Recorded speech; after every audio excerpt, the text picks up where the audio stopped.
First now, I will introduce our very big block making machine. Firstly, it is automatic, and also it is the hydraulic block making machine.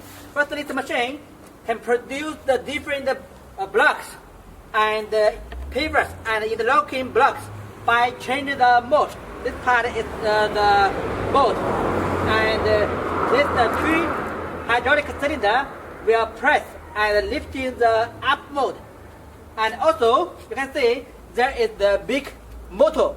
It will be supply the big vibration force. So this machine is producing the blocks by hydraulic press and the big vibration together.